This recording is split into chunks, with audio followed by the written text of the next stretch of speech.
За сайн байцгаана уу? Та бүхэнд ээлжид сэтгэл зүйн сургалтаа хүргэж байна. За энэхүү сургалт маань бол маш онцлогтой сургалт гэж би бол хувьдаа бодож байна. Яагаад гэхээр энэ бидний хамгийн их дургуутсдаг сэтгэл хөдлөлийн талаар ярих гэж байгаа. Тэгээд энэхүү сэтгэл хөдлөлийг бид нар өөрсдөө ил гаргахаас айдаг. Бас бусад хүмүүс энэхүү сэтгэл хөдлөлийг гаргахаар бас ерөөдөө бол нэлээд айцтай байдаг. Буюу нийгэм даяараа энэхүү сэтгэл хөдлөлийг аль болох гарахгүй байх, за тэгээ гаргасан хүмүүсийг нь буруутгах гэх мэтлэнгийн ийм байдлаар ханддаг ийм сэтгэл хөдлөл байгаа. За энэ хүү сэтгэл хөдлөл бол уур бухимдал. За уур бухимдал бидний амьдралаас хизээч гарч байгаагүй. Бидний амьдралын маш чухал хэсэг байсаар л байсан. Гэхдээ энэ уур бухимдлыг хэтрүүлэхээр бидний амьдралд бас хамгийн чухал зүйлсүүдээ үгүй хийх, алга болгох, түүнээсээ болоод тасан туршийн гомдол гэх мэтлэнгийн ийм үйлдэлүүд болдог учраас яг уур бухимдлыг бид нар огт байхгүй болгох, алга болгох гэж бодохын оронд харин үүнийг маш сайн ойлгоод амьдралдаа энэ уур бухимдлыг яаж ашиглах ёстой юм бэ гэдэг маш сайн мэдэж авах нь чухал. За тэгээд та бүхэнд энэ хичээлээр би 3 хэсэг мэдээлэл хүргэн. Нэгдүгээрт нь болохоор уур бухимдал яаж бий болдгийм бэ? Энэ хаанаас гарч ирдгийг гэдэг энэ хүү мэдээлэл. За хоёрдугаарт нь болохоор бид нэр ер нь ууралдаг ямар аргууд гэдэг те хэдэн төрлөөр бид нар ууралдیں۔ Гэдэг ийм 5 төрлийг та бүхэнд танилцуулна. За энэ бас 1980 онд яг Америкт бестселлер болж исэн сэтгэл судлаачийн номноос ихтэй. За тэгээд энэ нь болохоор уур бухимдлын бүжиг гэдэг нэртэй ийм алдартай ном байдаг. Тэгээд тэрхүү номон дээрээс маш олон эмэгтэйчүүдэд эрчүүдэд тус болсон. Яг 5 аргын уур бухимдлын 5 арга өөр төрөл байдаг юм байна гэдэг энэ хүү мэдээллийг багтаасан ном байгаа. За хамгийн сүүлд нь тэгвэл бид нар энэ уур бухимдлыг яаж удирдахын тулд та юу мэдэх хэрэгтэй гэдэг ийм сэдвүүдийг хүргэнэ. Тэгээд та бүхэнд маш их таалагдана гэж итгэж байна. Та бүхэн дан ганцхан усын харилцаан дээр биш хүүхдээ хүмүүжүүлэх арга дээр бас ажил хөдөлмөр дээр энэ хүү уур бухимдлыг ямар байдлаар би хэрэгэлдэм байх вэ, гаргадсан байх вэ гэдэг энэ хүү анализ судалгаа ажиглалтаа бас өөрсдөө хийнэ гэдэгт итгэлтэй. За тэгэхээр хамгийн эхлээд бид нар уур бухимдал хаанаас бий болдгийм бэ гэдгийг маш сайн ойлгох хэрэгтэй. За тэгэхээр энэ уур бухимдал гэдэг зүйлийг хизээ ингээд илэрч гарч ирэхэд нь бид нар дургу таагүй аз жаргал гэдэг мэдрэмжтэй харьцуулахад маш таагуугаар хүлээж авдаг ч гэсэн энэ уур бухимдал бол бүх амьд амьтдад байдаг ийм хариу үйлдэл гэдэг маш сайн ойлгох хэрэгтэй. Тэгээд яг юу болдгийм бэ гэх юм бол та бүхэнд энэ тархины зураг байгаа. Нэгдүгээрт нь ингээд за бид нар бол энэ уртлынхаа тархиар буюу нүдэрээ харж байгаа мэдээллүүдээс биднэрт таалагдахгүй байгаа, бидний сэтгэлд хүрэхгүй байгаад биднэрт шудраг бас хандсан юм шиг мэдрэмж төрөөд өмнө нь харилцаж байснаас арай өөр харилцаад байгаа мэдрэмж төрөөд хэлсэн үг нь бидний сэтгэлд үнэхээр тааламжгүй байгаад за ингээд болж байгаа үйл явц танд ингээд үн цэндч бай, өдөр тутмын амьдралдч бай ямар нэгэн байдлаар тааламжгүй мэдээлэл төрөнгүүд шууд амигдала гэдэг бидний тархины үндсэн үйл ажиллагааны хэсэг рүү очно. За амигдала гэдэг энэ тархины маш жижигхэн бүтц хэсэг маань хүний сэтгэл хөдлөлийг хариуцдаг, үйлдэлийг бас хариуцдаг. Тэгэхээр хамгийн ихний нүдээр хараад ямар нэгэн шудраг бус мэдрэмж, танд тааламжгүй байгаа мэдрэмж, өмнөхөөсөө ингээд хин нэгний үйлдэл арай өөр байгаа, тантай шудраг бус харилцаж байгаа энэ мэдрэмжнүүдийг аваад та сэтгэл хөдлөл өөртөө илэрхийлж гаргаж авдаг гэсэн үг. За ингээд амигдалагаас та сэтгэл хөдлөлөөрөө дамжуулж надтай муухай харилцлаа, надад сая үнэхээр таалагдсангүй, ингэж надтай харилцаж болохгүй гэдэг ийм сэтгэл хөдлөлүүд маань дараа нь хипоталамус гэдэг энэ тархины хэсэг рүү бас очдог. За хипоталамус гэдэг энэ хэсэг маань бол ерөнхийдөө уур бухимдал, айцын гормонуудыг ялгаруулдаг гэж үзэж байгаа. За ингээд хипоталамусаас өнчин тархилуу үүрэг дагалгавар өгдөг. Таагүй мэдээлэл авсан тохиолдолд бол бид нэрийг шууд кортизол, адреналин гэдэг энэ стрессинг гормонууд байгаа. Тэгэхээр энэ хүү стрессинг гормонуудыг ялгаруулаа гэдэг зааварчилгааг бөөрөнд өгдөг байх нэ. Тэгэхээр энэ адреналин гэдэг энэ стрессинг гормоныг ялгаруулдаг хэсэг маань бөөрийн яг дээд хэсэгт байдаг. Ийм хэсгээс нь одоо гормон маань ялгаран гардаг байх нэ. Тэгэхээр үнчин тархинасаа бид нар мэдээлэл аваад шууд энэ мэдээллүүд дамжина. За ингэх явцдаа ерөөхдөө бол энэ процесс бол маш удаан хугацаа шаарддаггүй. Ерөөхдөө та эндээс мэдээлэл авлаа секундын дотор таны цусан дотор аль хэдийн адреналин гэсэн энэ стрессийн гормон ялгарсан явж байдаг. За адреналин ялгарахтаа үргэлж кортизол гэдэг уур бухимдлын гормоныг давхар ялгаруулж гарч идэг. Тэгэхээр стресс буюу тааламжгүй мэдрэмж авсан үедээ бид нар энэ уур бухимдал ялгаран гардаг байх нэ. Тэгэхээр одоо бид нар өнөөдрийн нийгэмд маш их стресс гэж ярьдаг тий, стрессж जैन өнөөдөр таагүй өдөр байна, би одоо яг стресстэй байна ингээ байнга ярьдаг. За стрессийн талаарх бодлууд тусдаа, стрессээс болж байгаа хийж байгаа хариу үйлдэлүүд маань бол тусдаа. Тэгээд ихэвчлэн энэ хариу үйлдэлүүд маань бол дандаа нэг бол тухайн асуудал руу одоо тэмцэж тэр асуудлыг ялгах юм уусаа ялгагдах, эсвэл тухайн асуудлаас зүхтах гэдэг ийм хоёр хариу үйлдэл бидний бие физиологи үзүүлдэг. За магадгүй зарим тохиолдолд 3 дахь хариу үйлдэл нь бол гацах гэдэг хариу үйлдэл байдаг. Тэр нь болохоор цухтаж чадахгүй, тэгсэн мөртлөө тэмцэлдэж чадахгүй, дунд нь ингээд маш их төвшөөрн дунд ингээд яг бие физиологи маань байгаа л байдаг. Ийм мэдрэмж байдаг. Тэгээ ялангуяа нэг телевиз үзэж сууж байгаа хүүхдүүдээ чи одоо надаа унтраа гэдэг ингээд хүүхдээ гинт ингээд юу ч мдэггүй бахтан цогчдөг. За энэ үедэд маш их энэ гацах гэдэг 3 дахь хариу үйлдэл илэрдэг гэж одоо орчин санстай судлаач нар үзэж байгаа.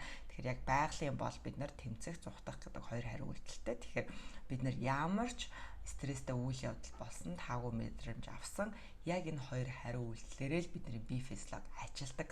Үүнээс өөрөөр ажиллах одоо юу гэдэг стресстэй зүйл мэдрэнгуудаа шууд тавшрах гэдэг ч юм уу. Тийм одоо автомат горин бол байхгүй. Харин бид нар энэ уур бухимдлыг бие дотор илэрлээ, адреналины цусаар гүйлээ гэж мэдсэн үеэсээ ахуулаад харин яаж энийг бууруулах вэ? Яг уур бухимдлын шалтгаан нь юу байсан бэ? Би хаанаас ийм таагүй мэдрэмж авчваа гэдэг юмасаа ажиглаж анзаарах нь юунаас илүү чухал.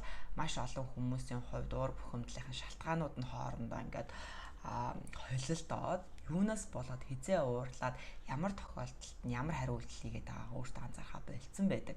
Тэгэхээр энийг амсаа анзаараарай гэж хүсье. За тэгээд уур бухимдал одоо хүний биеэр ялгараад адреналин ялгарсан үед одоо бидний тарих яаж ажилт юм бэ гэдэг маш чухал. Тэгээд бидний тархины урдлын хэсэг буюу одоо яг хүний тарих гэсэн үг одоо хамгийн одоо мундаг ажиллагаатай. Одоо энд бол яг хамгийн чухал логик сэтгэлгээнүүд явагдаж байдаг, урт хугацааны төлөвлөгөө гаргаж байдаг, бусдыг уучлж байдаг. За хүмүүсийн өмнө хариуцлага үүрж байдаг. За тэгээд ер нь амьдралдаа юу чухал юм бэ? Юу чухал бус юм бэ гэдэг тэр төхөө дарааллуудыг гаргаж байдаг гэдэг ч юм. Ингээд хамгийн чухал үйл ажиллагаанууд бол энэ урдлын тархинд явагддаг зөвхөн хүн төрөлхтөнд л байдаг. За тэгээд уур бухимдал төрсөн үед энэ урдлын тархины үйл ажиллагаа тэр чигээрээ зогсдог. Ерөөдөө шийдвэр гаргаж чадхаа болдог гэсэн үг. Аль нь зөв, аль нь буруу, аль нь миний үнцэнтэй зүйл вэ? Одоо альныхын төлөө би одоо ямар хариуцлага үүрж байгаа билээ гэх мэтлэнгийн тийм маш гүн гүнзгий үнцэнтэй зүйлсүүдийн талаар бодож чадахгүй шууд л одоо тэр хариу үйлдэлтэй би одоо яг одоо тэмцэхгүй эсвэл зогтох уу эсвэл гацх уу гэдэг тэр хариу үйлдэлүүдээ дотроо шийдвэр гаргаад тэгэл тэрнгээрээ явж яддаг гэсэн үг. Тэгэхээр ингээ уур бухимдалтай байгаа үедээ та одоо оюун ухааны ажил хийн гэдэг бол бүтшгүй зүйл. Яг тэгэхээр таны урдлын тарих ямар ч ажиллагаа байхгүй. Яг тэр нэг 5 минутын өмнө болсон үйл явдлын талаар бодоод, гомдоод, уурчинд хүрөөд тэгээ магадгүй бүр ингээд буцаа тэр уураа гаргамаар санагдаад эсвэл бүр цухтаагаад хаяад явмаар санагдаад ийм шийдвэрийг таны бие чинь ингээд тархинаас хүсээд байж байгаа. Тэгээд энэ үед нь та одоо юу гэдэг ингээд маш чухал хүнд хариу имэйл бичих. За тэгээд юу гэдэг амьдралын утга учирыг ойлгох гэх мэтлэнгийн ингээд маш чухал одоо уртлын тархины үйл ажиллагаа шаардлагатай ийм шийдвэрүүдийг бол гаргаж чадахгүй гэсэн үг. Эхлээд тэр уур бухимдлынхаа хариу үйлдэлийн учир утгыг нь ойлгох хэрэгтэй гэж ойлгож байна.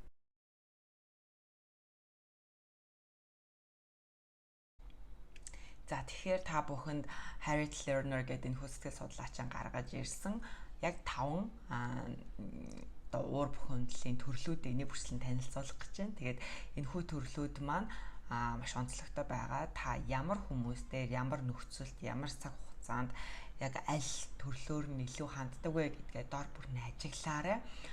Хүн болгонд энэ хүү 5 төрлөөс тодорхой хэмжээгээр өөр байдлаар гарч ирдэг гэж одоо энэ хүсэл судлаач маань үзсэн байна. Гэхдээ яг хүн болгоны хувьд түлхүү одоо харилцаан дээр авдаг нэг юм уу хоёр ийм төрөл байгаа.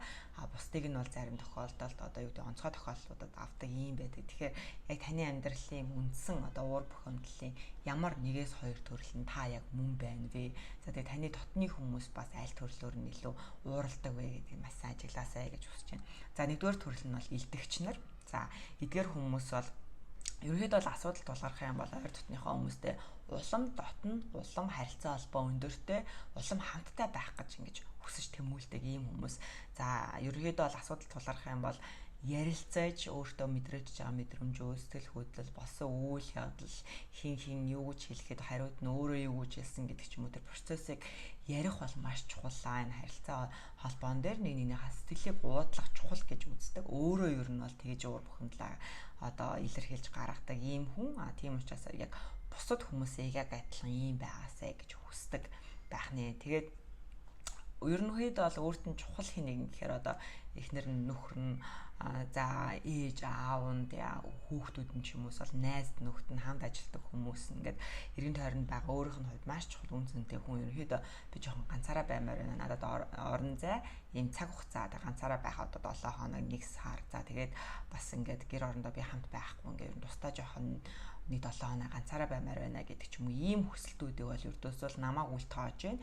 Би энэ хүний хувьд бол чухал биш юм байна гэдэг ийм байдлаар хүлээж авдаг. Тэгээд өөр дээрээ тусгаж авдаг. Би энэ хүнд үн цэнэгүй, хэрэггүй юм байна. Одоо ингээ үннээс цааш энэ хүн надаас салхаж байгаа юм байна гэдэг ч юм уу ийм байдлаар хүлээж авдаг. Гэтэл тэр хүн зөвхөн ганцаараа байх ийм одоо хүсэлтийг гаргасан. Тэгээ бас ганцаараа байдаг хүмүүс ямар хүмүүс байдг вэ гэдэг бас та бүхэн танилцуулах болно. За хит араас нь ерөнхийдөө бол нэхэлт болдог одоо хөөж илддэг гэсэн үг. Тэгээд одоо хин нэгэн хүн ингээд ганцаараа байя гэдэг хүсэлтэнд шууд ингээд маш хүйтэн байдлаар ингээд одоо орхичдаг гэсэн үг. Ингээд хүйтэн байдлаар за би ч хэрэггүй байсан юм бол ч одоо ингээд ганцаараа байж болно гэдэг байдлаар ингээд зайгаа байрдаг ийм хүмүүс байх нэ. За ерөнхийдөө бол хосын харилцаанд өөрийгөө бол маш их шаардлага өндөртэй холбоо хамааралтай би энэ хүнээс бол маш их хамааралтай энэ хүнтэй байж ижил би одоо цаашдаа ингээд гэр бүл маань сайхан байна. Одоо юу гэдэг хамаатан саднуудын маань харилцаа сайхан байна гэдэг ч юм ийм байдлаар бас өөрийгөө тэр бусад чухал хүмүүстэй ихт хамааралтай байдлаар дүгндэг ийм байх талтай. За тэгээд эхнэр нөхрийн харилцаан дээр бол одоо хэрвээ эхнэр нөхөр нь яг өөртөө адилхан ийм илтгэж төрлийн хүн биш те сэтгэл хөдлөлөө хуваалцдаг төрлийн хүн биш байх юм бол ерөнхийдөө сэтгэл хөдлөлийн энэ харилцаа холбоон дээр маш муу хүний сэтгэл хөдлөлийг ойлгодоггүй буцаад өөрийнхөө сэтгэл хөдлөлийг ярьж чаддаггүй ер нь одоо орчин үед бол EQ гэж ярьж байгаа те EQ маш муутай энэ талаар одоо ийм багасаа сурч мдээгүй гэдэг ч юм ийм байдлаар хаардаг. Гэтэл яг бодит байдал дээр энэ бүхэн EQ-г мэдэрч байгаа юу гэдэг огт хамаагүй яг өөрийнхөө тэр өөртөө чухал гэж боддог сэтгэл хөдлөлөө хуваалцдаг мэдрэмжүүдээ ярилцдаг тэр өөртөө чухал гэж бодож байгаа зүйлээ бусад хүмүүсээс яг адилхан шаардаад байдаг гэсэн үг байна. За хоёр дахь одоо уур бухимдлын төрлийнхэн бол зайгаа баригч нар. За маш их стресс өндөртэй хүмүүс бол үед бол эдгээр хүмүүс бол ингээд ер нь бусад хүмүүсээс сэтгэл санаагаараач вэ одоо би физиологоорооч бай тэрний үүдийн уцтаа надад настаа нэг уулзъя би тэ надад одоо ярилцах хэрэгцээ шаардлага байна гэдэг ч юм уу тийм зүйл хэлдэггүй. За би физиологоор ихэ хүмүүстэй уулзхаа болдог. Ерөнхийдөө бол ингээд илүү гэртээ ганцаараа байдаг те гэрийнхэнтэйгээ хамт байдаг найз нөхдөдөө уулзах тоон багасдаг ч юм ингээд ийм байдлаар бусдаас жоо өөрийгөө ер нь бол тусгаарладаг аа. За тэгээд өөрийгөө ер нь нэлээд бие даасан ингээ хувийн орон зай надад маш чухал гэж ингэж дүгндэг. Тэгээд бусад хүмүүсээс тусламж гуйхаас илүү ер нь би өөрөө асуудлаа шийдвэрлэнэ гэж үздэг ийм хүмүүс. За ерөнхийдөө эрэгтэйчүүдийн дунд бол энэ байдал маш өндөр байдаг. Ямар нэг асуудал тулгарх юм бол би хинээс ч тусламж гуйхгүй өөрөө нь асуудлаа шийдвэрлэнэ. Тэгэхээр би асуудлаа шийдэх цаг хугацаа надад хэрэгтэй байна. Би энд өөрөө гаргалгаа олно. Тэгээд шийдлээ би өөрөө олцоод тэгээ буцаад би ингийн байдалтай ирнэ гэдэг ийм хүлээлттэй байдаг. За тэгээд энэ одоо өөрт нь бусдын тусламж хэрэгтэй байгаа яг энэ байдлыг бол бусдад илэрхийлж чаддаггүй. Одоо бусдын тусламж хэрэгтэй байна. Яг одоо тэр үеийн бол өөрт нь хэцүү байна, хүнд байна. Яг одоо бол маш тийм эмзэг байна. Одоо бусдаас арай жоох ингээ магадгүй доогуур тийм мэдрэмж төрж байгаа энэ байдлуудаа ердөөс ил гаргаж чаддаггүй. За тэгээд хүмүүс бол эдгээр хүмүүс юу гэж нэрлэдэг вэ гэхээр нэг тэмцдэг санааны дэмжлэг авдаггүй дээ. Тэгээд маш их юм бие барьдаг, хүмүүстэй юмаа ярьдаггүй, нээлттэй биш, нэлийн хаалттай. За тэгээд алга болчдөг. Ялангуяа хамт олон найз нөхдийн харилцаан дээр зарим тохиолдолд алга болдог. За тэгээ бусдын сэтгэл хөдлөлийг бол нэг хүлээж авч чадахгүй гэж үздэг. Яагаад тэгэхээр өөрөө илэрхийлдэггүй учраас хүмүүс бол ерөөхдөө бол ингээд юм ярих юм бол одоо намайг их ойлгож сонсохгүй байх таа гэдэг ийм байдлаар ханддаг байх талтай. За тэгээд ойр дотны одоо гэр бүлт ч юм уу эсвэл хамт олонны дунд, найз нөхдийн дунд, одоо хамаатан саднуудын дунд ямар нэг асуудал тулгарлаа. За ялангуяа өөрт нь бас асуудал тулгарлаа. Ийм асуудлуудыг хөвчлэн ажилдаа бүх анхаарлаа хандуулж давж туулах гэж оролддог. Энэ хөвчлэн гэдэг цаг өнгөрөөх гэж оролдож байна гэсэн. Яагаад гэвэл асуудлаа өөрөө шийдвэрлэх ёстой учраас бусдаас дэмжлэг авах гэхээр хин нэгэн тусал одоо хин нэгний тэрхүү дэмжлэгийг харуулахыг хүсдэггүй, бусдын дэмжлэгийг авах хэрэгцээ шаардлага байна гэдгийг харуулахыг хүсдэггүй. Тийм учраас өөрөө өөрт нь шийдэл гарч иртэл. За зарим тохиолдолд зүгээр ингээд нэг тодорхой хугацаа өнгөрөнгөд асуудал нь өөрөө алга болдог ч юм уу. Эсвэл хин нэг шийдвэрлээд өгдөг, эсвэл мартагддаг. Тэр цаг хугацаа болтол ажил дээр илүү анхаарал хандуулж энэ цаг хугацааг өнгөрөөдөг ийм хүмүүс байх нэ. За харилцаандаа асуудал тулгарлаа гэж бодоход тэрхүү асуудлыг за хамтдаа ярилцсан шийдвэрлэе. Одоо манай нэгдүгээр төрөлхийнхэнтэй адилхан ингээд ярилцъя. Чи надад юу гэж бодож байгааг хэл гэдэг ч юм уу. Тийм байдлаар шийдвэрлэдэггүй. Асуудал тулгарлаа, хөдөө хөндий байжаа тэр чигээр харилцаагаа дуусгах гэдэг ийм чиглэл рүү бас илүү ханддаг. За эдгээр заагаа баригч хүмүүс маань ямар тохиолдолд илүү нээлттэй ярьдаг юм бэ гэхээр хин нэгэн чи одоо яг яар, чи юу гэж бодож байгаа, юмаа хэл гэдэг ч юм уу тийм дарамт шахалт байхгүй үед би ингэж тэгжэн одоо надад ийм үйл явдал болсон, тэр надад хэцүү байна. Надад бас одоо яг яах вэ гэдгийг сайн мэдэхгүй байна гэдэг ч юм уу. Хүмүүс нээлттэй ингээд сонсох боломжтой үед дарамт шахалт байхгүй үед бол юмаа нээлттэй ярьж чаддаг ийм хүмүүс байна. За тэгэхээр 3 дахь төрлийн хүмүүс маань байна. Энэхээр эдгээр хүмүүс маань альва нэг үйлдэлийг дутуу хийдэг гэж ойлгож болно. За ихвчлэн эмэгтэйчүүд дээр бас илэрдэг. За тэгээд ер нь бол амьдралд ингээд яг яаж зохицуулах юм бол гэдгээ сайн мэдэхгүй байгаа нэг хэд хэдэн зүйлсүүд байж болно. Тэр нь одоо өөрийнх нь амьдралын карьер ер нь ямар зорилготой юм бол гэдгээ сайн мэдэхгүй байгаа. За хүүхэд өсвөр наснд хүрлээ гэхэд яг өсвөр насны хүүхдүүдтэй хэрхэн харилцах вэ гэдгээ сайн ойлгож мэдэхгүй байгаа. За хэсэг бүлэг найзуудтайгаа яаж харилцах вэ гэдээ сайн мэдэхгүй байгаа гэх мэтлэн ийм амьдралд яг сайн нэг зохицуулж чадахгүй байгаа хэд хэдэн зүйлсүүд байж болно. За тэгээд стресс тулгарсан үед бол ерөнхийдөө бол ингээд ажлын чадамж, бүтээмж гэдэг зүйлсүүд ерөнхийдөө бол буурчдаг. Ямар нэгэн асуудал тулгархаар за тэгээд буураад эхлэнгуудаа өөр хин нэгэнд тэрхүү ажлаа шилжүүлждэг байж одоо боломжтой гэсэн. Жишээл хэрэв яг ийм дутуу хийгээд байгаа хүмүүс бол ажлын байран дээр ямар нэгэн асуудал тулгарлаа гэхэд өөрөө хийхийн хооронд аль болох өөр нэг чаддаг хүмүүст нь ажлаа шилжүүлээд өгдөг ч юм уу. Ийм зүйлсүүд гарч ирдэг. Иннээсээ болоод одоо хамт олондоо ингээд арай дутуу үнэлэх ийм тал гарч ирдэг. За гэр бүл болон ажилтай холбоотой стресс ингээд илэрч гарч ирээд тэр нь удаан хугацаанд үргэлжилэх юм бол энэ нь бие физиологийн ямар нэгэн одоо өвчлөл болдог ч юм уу ийм шинж тэмдэг илэрдэг. Сэтгэл санааны хувьд одоо ажлаас асрах хам шинж болоод ингээд өвчлөл үүсдэг ч юм уу. За эсвэл гэр бүл дээр сэтгэл готрал гэдэг ч юм уу ингээд чиглэл рүү илүү одоо бие физиологи болон сэтгэл санааны байдал дээр өвчлөл хэлбэрээр илэрдэг байх талтай. За тэгээд дутуудуулагч гэдэг эдгээр хүмүүс маань бол бага наснасаа ахуулаад өөрийнхөө чаддаг зүйлсүүдээ хүмүүст гаргаж чаддаггүй байсан учраас хамт олон найз нөхдийнхээ дунд ч юм уу ингээд нэлийн хүмүүсийн ярьдаг санаа зовдөг. За энэ маань одоо ирээдүйд амьдралаа авч явж чадах болов уу? Яах вэ гэдэг юм санаа зовдөг. За зарим тохиолдолд хүмүүс хоорондоо ингээд нэг нэгэндээ одоо ярьдаг юм ярины сэдв болсон байх талтай байдаг. Одоо уулзгаараа л манай тэр тэгсэн гинэ, энэ ингэсэн гинэ гэдэг юм хамаатнуудын дунд ярьдаг ярианы сэдв болчдөг ч юм уу те. Тэгсэн мөртлөө хүмүүс нэлээх ингээ амьдралд нь бас санаа зовоод байдаг. Тэгэхээр энэ маань юу вэ гэхээр нэг би ийм хүсэл сонирхолтой гэдэг зүйлээ бас хүмүүст хангалттай нэж харуулаагүй учраас хүмүүс одоо амьдралын хүсэл сонирхлыг олоогүй юм болов уу гэдэг байдлаар хүмүүс ингээ ханддаг гэсэн. За одоо гэр хамаатнуудаасаа ч юм уу найз нөхдийн дундаас бас нэлээд тийм хүлээцтэй хамгийн эмзэг за ялангуяа нэг гэр бүлийн хам болоо нэг багаас нь өвдсөн хүүхдүүдээ яг ийм загвараар ингээ хүмүүжүүлсэн байдаг. За энэ маань одоо том болоо заавал хүмүүсийн тусламжийг авандаа өөрөө яг ингээд асуудлаа шийдвэрлээд нэг ажлыг дуусгах чадахгүй дээ гэдэг ч юм уу ийм хүлээлттэй байдаг учраас ингээд өөрөө бас тэрэндээ ингээд яг бусдын тусламжийг заавал авч иж ямар нэг ажил дуусгах хэрэгтэй гэдэг ийм хандлагатай болсон баг талтай байдаг. За тэгээ зарим тохиолдолд хамгийн хариуцлагагүй хүн гэдэг ийм дэр нүүд ингээд зүүсэн байдаг. За тэгээд энэ бүхний учир шалтгаан нь юу гэхээр ялангуяа эмэгтэйчүүд нөхөртөө ч гэдэм үү өөрийнхөө хийж чаддаг одоо бусдаас илүү хийж чаддаг. За бусадтай адилхан хийж чаддаг.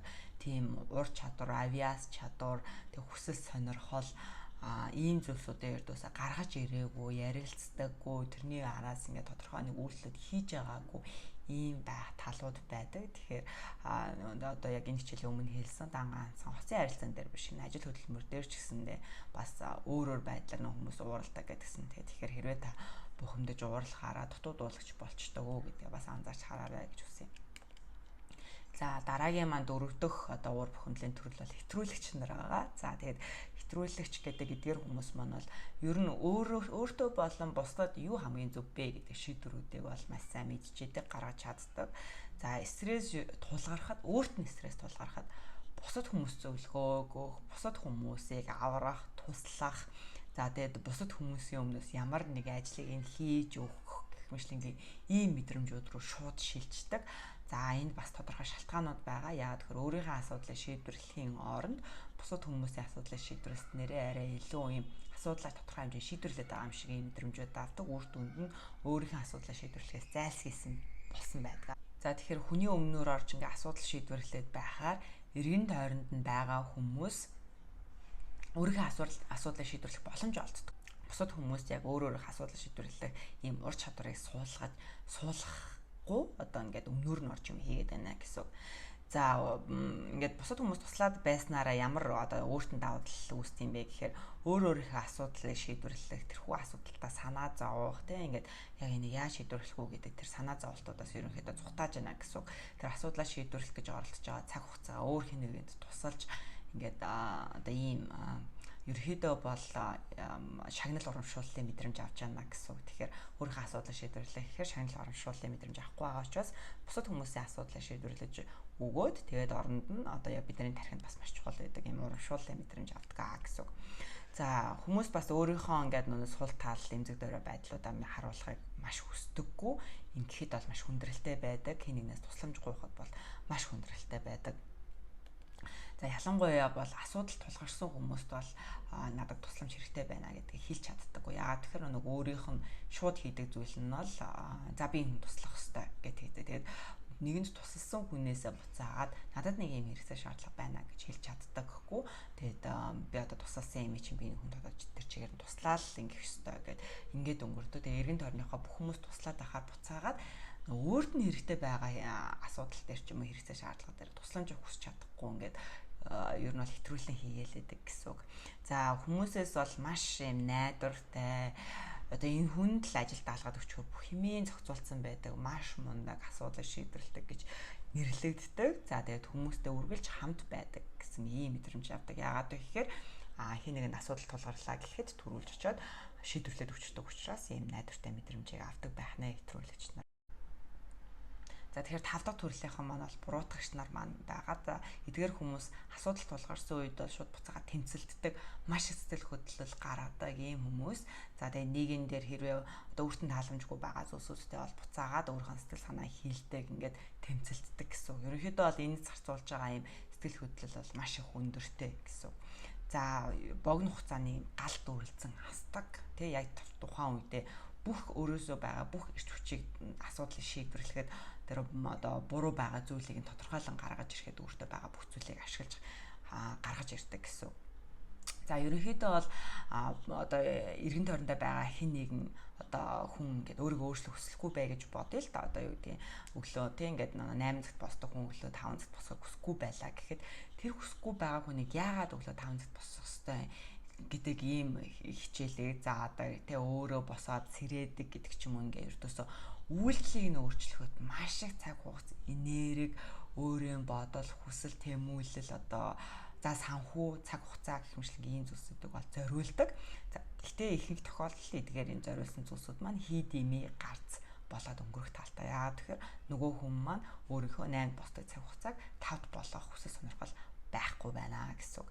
Тэгэхээр энэ дээр ийм одоо эргэн тойрондоо байгаа хүмүүсийн өөрчлөлтийг хүсэхгүй байгаа зүйлсүүдийг өөрчлөх гэж өөрийнхөө эрч хүчийг зориулдаг ийм талууд байдаг. Тэгээд дан ганцхан эхнэр нөхрийн хооронд биш хамаатан саднуудынхаа одоо үйлчлэгийг өөрчлөхийн тулд өөртөө байгаа одоо санхүүгээ ч юм уу цаг хугацаагаа зориулсан ийм хамаатан бас маш. За тэгээд хурцдмал байдлыг ерөнхийдөө төр намжаахын тулд ийм хэрүүл маргаан гаргаж ирдэг. Одоо чи тэр үед гисэн мэт энэ үед ингэсэн мэт би чиний төлөө л гэж энэ бүхнийг хэлж байхад одоо чи өрдөөсөө ингээд өөрийгөө өөрчлөхгүй байна, болохгүй байна, ингэхгүй байна гэдэг ийм маргаанууд бол байнгын давтамжтай болдог. Гэхдээ үр дүнд нь нөгөө хүн нь ч өөрчлөгддөг үү, хэрүүл маргаанч дуустдаггүй, үргэлжлээлээдэг. Тэгэхээр энэний яг нэг анханасаа одоо өөрийнхөө уур бухимдлын загвар бол буруутгагч юм байна гэдгээ маш сайн ойлгоод аль болохын загваруудынхаа хооронд бас юм өөрчлөлт хийх, уян хатан байх гэдэг энэ сонголтыг хийхгүй л бол яг энэ одоо хүмүүсийг буруутгах, түүнээсээ болоод хэрүүл маргаан хийх энэ загвар бол үргэлжилсээр л байх болно.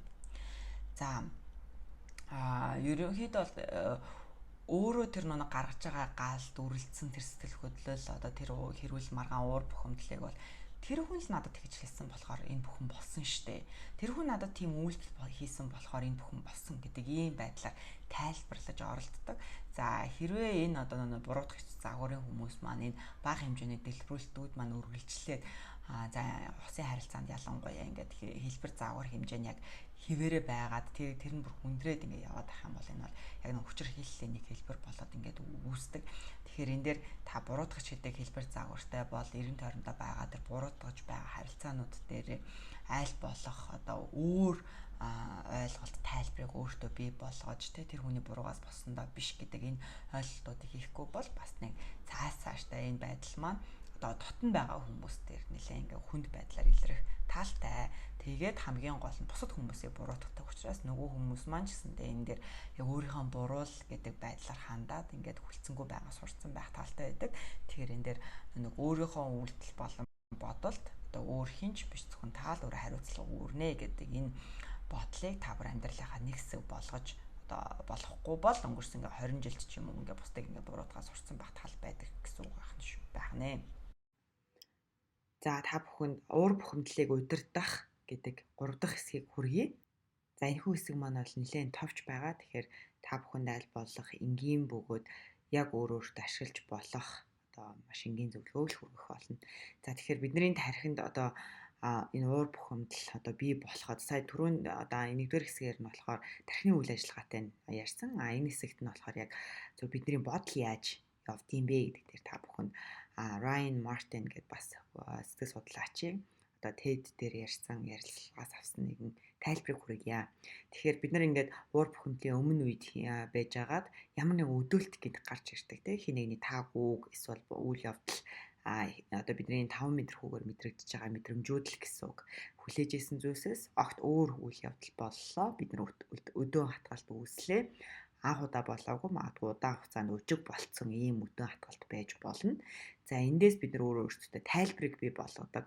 Дахиад л нөгөө үгөө хэлчлээ. Дахиад л нөгөө үйлдэлээ хийчлээ. Энэ яагаад миний төлөө өөрчлөгдөж болохгүй гэж яагаад би үргэлж гуйх ёстой юм? Яагаад миний хийсэн үйлдэлийг ойлгохгүй одоо надад ингэж талархаж урамшуулах өгөхгүй байгаа юм гэдэг ч юм уу ингээд нэг энэ өдөөлт үйлдэл нь одоо ужиг үйлдэл байх тусам л бидний тайлбар бол нэлээд бас ужиг байдаг гэсэн үг. Олон жилээр бодсон одоо давтамж нэмэгдэж байгаа ингээд тэгээ бидний ер нь бол таагүй байдаг тийм тайлбарууд. За ингээд тайлбараас маань анхдагч одоо тийм одоо анхдагч тайлбар гэж байна. Тэгэхээр ингээд анхдагч тайлбараас маань уур бухимдал үүснэ. Энэ бол яг одоо гэр бүлийн ганцхан харилцаан дээр биш өдөр тутмын найз нөхдөд харилцаан дээр ч гэсэн зарим тохиолдолд байнга маргалтах гэдэг хүмүүсийн одоо яг уур бухимдлын загвар гэсэн өдөө талд гарч ирлээ. Анхдагч тайлбарыг бий болголоо. Тэгээд тэндээс ууралж бухимдлаа. Тэгэхээр энэ Ryan Martin гэдэг сэтгэл судлаачийн ингээд хэлж байгаа зүйл нь анхдагч тайлбарыг хоёр дахь тайлбараар солих чадвар хүн болгонд бий. Тэгэхээр хоёр дахь тайлбар гэдэг маань за сая ингээд хэлчлээ. Энэ үгээ бол одоо хэлхээ зогсоож бол чадахгүй юм байна. Одоо манай нөхөр, манай эхнэр багаасаа ахуулаад одоо яг магу цовингаа ингээ гурилаа бол хизээч ингэж тэгшин хэрчиж чаддаггүй дандаа дэлгэрчдэг байсан. Тэгээд өөрчлөөч гэж зөндөө хэлсэн болооч өөрчлөгддөггүй гэдэг ч юм уу. Ингээд хоёр дахь тайлбарыг өөртөө бий болгоод за би насан туршдаа л яг энэ хоолыг ингэж хийдийг би хүлээн зөвшөөрөөд насан туршдаа энэ хүн одоо тэгшин гурилтай цовин хийхгүй юм байна да гэдэг энэ хоёр дахь тайлбарыг гаргаж ирэх юм бол эндээс ойлголцол үүснэ гэж хэлж байгаа. Тэгэхээр энэ анх дахь тайлбараар байнга яваад ах юм бол уур бухимдлын хэмжээ тэгээ өдөр өжиг байдал нь бол улам нэмэгдэн, улам дэлбэрэлт амархан болно, давтамж ихсэн. Тэрний оронд өөртөө хоёр дахь тайлбарыг гаргаж ирээд тэр нь таныг арай илүү тайван байлгадаг. Тухайн хийсэн үйлдэлийг нь өөр дөрөө тусгаж авахгүйгээр за энэ хүн угаасаа энэ үйлдэлээс өөрөө салж чаддаггүй учраас би тэрнийг нь хүлээн зөвшөөрч байна. Насан туршдаа л энэ үйлдэлийг нь би одоо харна. Энэ одоо муухайчсандээ зарим тохиолдолд нэг юм үг хэлээд байдаг тэр үгийг нь одоо өөрчилж чадахгүй гэдэг ч юм уу. Ингээд хүүхдүүдтэй харилцаж байгаа загвар дээрээ дандаа ингээд дээрээс яриад байдаг. Суугаад яар гэж би хэлээд байхад чинь л одоо ингээд дандаа дээрээс загнаж байгаа юм шиг яриад байдаг гэдэг. Ингээд тэрнийг нь та аль болох өөрчлөх гэж хичээхтэй заавал энэ анх дахь тайлбараар би л бүгдийг нь хийдэг гэдэг байдлаар биш. Хоёр дахь тайлбар нь за манай нөхөр одоо дээрээс биш одоо доороос сууж агаад хүүхдүүдтэй ярьж сурах нь л чухал. Тэгэхээр би нөхөртөө одоо шаардлага тавигч нь биш. Зааж сургагч нь эсвэл хамтрагч нь байж чадахгүй байгаа зүйлийг сургаж өгье гэдэг ч юм уу. Хоёр дахь тайлбарыг өөртөө бий болгоод ингээд ирэх юм бол та хүүхдээсээ болоод нөхөртөө хэрэлдээд ахыхаа оронд за манай нөхөр одоо сурж байгаа учраас гэдэг ингээд нөгөө ойлголцол гэдэг уур бухимдлын нөгөө загвар руу нь бол ингээд шилжих боломжтой гэж үзэж байгаа. Тэгэхээр өдөө хатгалт буюу тэр нэг бидний амигдалаараа шууд очиод байгаа тэр сэтгэл хөдлөлийг бид нар амигдалагаасаа гипоталамус руу за тэгээ адреналин гэдэг гормон ялгаруулахын тулд бидний хамгийн анхны тэр өгж байгаа тайлбар л бидний тэр гормоныг ялгаруулж байгаа гэдгийг маш сайн санах хэрэгтэй. Тэгэхээр та бүх өөртөө зориулсан хоёр дахь тайлбарыг гаргаж ирэх юм бол тэр адреналин гэдэг гормон ялгарахгүй одоо болно гэсэн. Тэгээд тэр зохицуултыг хэн хийж чадах вэ гэхээр ганцхан та л өөрөө хийж чадна. Яагаад тэгэхээр таны дотор байгаа тэр тайлбарыг одоо өөр хэн нэгэн хүн миний энэ үйлдэлийг ингэж чи ойлгож тайлбарлаарай гэж хэлэх нь одоо маш боломжгүй. Яагаад тэгэхээр хүн өдөрт хэдэн зуун хэдэн мянган үйлдэлийг хийж байгаа тэр болгон дээр та ямар тайлбар авч хүлээж байгаа вэ гэдэг нь зөвхөн таны л сонголт байдаг. За тэгээд маш товчхон ялангуяа энэ Harriet Lerner гэдэг манай 5 төрлийг хэлсэн сэтгэл судлаачийн номон дээрээс үндэслээд маш товчхон одоо 3 зөвлөгөө хүргэе. Тэрэн дээр нь ерөнхийдөө бол нэг маш олон хүмүүс за уурлахгүй тулд та нар одоо ингээ йогт яв, бясалгалд яв, одоо тэгээ тайвшруулах ийм үү, гадаа гарч амьсгал дуртай дуугаа сонс гой хүмүүстэй яриалц муухай найзуудаасаа саал гэдэг ч юм ингээд хийж болохгүй хүний үйлдэлүүдийг маш их ерөөдөө зааж өгдөг. Хин нэгний хийж байгаа үйлдэл таныг тайвшруулна гэдэг бол маш хэцүү.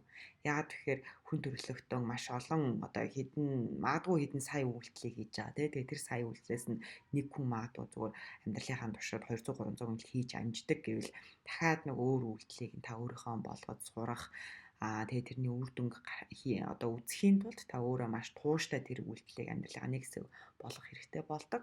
Тэгэхээр яг л энэ үйлдэлийг хийжүүл хүн одоо сайхан амьдрал, наад жаргалтай амьдрал гэдэг маань бас жоохон учир дутагдaltaй байдаг. Ерөн сэтгэл зүйн зөвлөгөөн дээр ч тэр анзаарагддаг. Тэгэхээр энэ дээр одоо юу гэдэг юм намайг тайвшруулдаг үйлдэлийг би сурах ёстой гэж хайхын оронд тэр бол нэг тийм чухал биш ээ. Харин зүгээр би ямар үйл явдлууд дээр ямар тайлбар хийгээд тэрнээсээ болоод уурлаад идэм бэ эхлээд тэр ажиглалтаа хийгээд тэрнээрээсээ үүдээд за тэгвэл эхнийхээ тайлбарыг би хоёр дахь болгоё гэдэг байдлаар өөртөө зөвхөн өөртөө тохируулсан өөрчлөлтийг хийх нь л таны уур бухимдлыг зохицуулахад илүү үр дүнтэй байна гэсэн. За энэ Harriet Lerner гэдэг энэ сэтгэл судлаач за сүүлд танилцуулсан Ryan Martin гэдэг энэ хоёр сэтгэл судлаач хоёулаа юу гэж хэлж байгаа вэ гэхээр уур бухимдал гэдэг бол муу зүйл огт биш ээ. Уур бухимдал мэдэрч байгаа бол та өөрийнхөө бие физиологт үнэт зүйлдээ яг таны өөрийн энэ сэтгэх үе, орших үедээ шудраг бус байгаа зүйлийг олж таньж чадаж байна. Таны одоо энэ өөрийгөө хамгаалах механизм чинь сайн ажиллагаатай байна. Өвдөхгүй тулд өөрийгөө гэмтээхгүй тулд та ингээд тохирохгүй зүйлүүдийг олж харж энэ надтай таарахгүй байна гэдэг энэ уур бухимдлыг чинь мэдрэмж ажиллагаатай байна гэдэг бол огт муу зүйл биш юм а гэж хэлж байгаа. Тэгэхээр уур бухимдлыг ингэж өөрөх амьдралаас холдуулахын оронд тэр шудраг бус байгаа зүйлсийг л багасгахын тулд та өөрөө өөрийнхөө тэр аатаж тайлбарыг өөрчлөх нөгөө хүндээ магадгүй зарим тохиолдолд чадахгүй байгаа зүйлсийг нь төвчээртэй тууштай зааж сургах, өөр хүнээр заалгах гэдэг ч юм уу ийм зүйлсүүдийг хийгээд урт хугацаанд тэр үйлдэлээс хамааралтай бид нар нэгэндээ сэтгэл хөдлөлүүд өгöd байгаа гэдгийг маш сайн санах нь чухал юм шүү. Тэгэхээр энэ уур бухимдлыг хамгийн гол нь та өөрийгөө өөрчлөхөд яаж ашиглах юм бэ? Тэр шудраг бус зүйлийг өөртөө шудраг болгохын тулд юу хийх юм бэ гэдэг нь л таны зорилго болохоос биш хин нэг миний уурыг хүргээд байна гэд уртаа л байгаад ах нь таны зорилго огт бишээ гэж хэлж байгаа. За тэгээд хин нэгэнтэй харилцаагаа их нэртэйгээ нөхөртөөгөө найз нөгөөд хамаатан ажлын газрын хүмүүстэй ингээ заа гудамжинд явж байгаа хүмүүстэй ч гэсэндээ ер нь харилцаагаа томоор нь хараад яг өөрийнхөө зүгээс тэр анхдагч тайлбарыг буруу өгöd байгаа бол тэрнийгээ өөрчлөх тэр нь л таны одоо энэ уур бухимдлаа өөрчлөх хамгийн том өөрийнхөө төлөө хийж болох үйлдэл гэж ингэж хэлсэн байна. Тэгэхээр та бүхэн өөрийнхөө хэсэгт хариуцлага үүрээд яг өөрийнхөө зүгээс тэрхүү тайлбаруудыг манай нөхрийн л буруу, манай эхнэрийн л буруу гэдэг байдлаар биш би ямар үйлдэлийг нь юу тайлбарлаад байгаагаа өөрчилж чадах вэ гэдэг асуултанд хариулж хэлснээр таны уур бухимдал багасах цаашдаа зөвхөн одоо хосын харилцаан дээр биш бүх төрлийн харилцаанууд дээр та уур бухимдлыг удирдах ийм том хүч чадалтай болох боломжтой гэж одоо санал болгосон байна шүү. Тэгээд та бүхэндээ энэ хөө сургалтыг маш төвчээртэй маш анхааралтай ингээд сонсоод бичиж тэмдэглэж аваад ингээд өөрийнхөө амьдралын нэг хэсэг болгохоор хичээж байгаад тань маш их баярлалаа. Дараагийнхаа одоо хичээлүүдээр бас уулзсан гэдэгт итгэлтэй байна. Та бүхний амьдралд аз жаргал хамгийн сайн сайхан бүхнийг хүсье.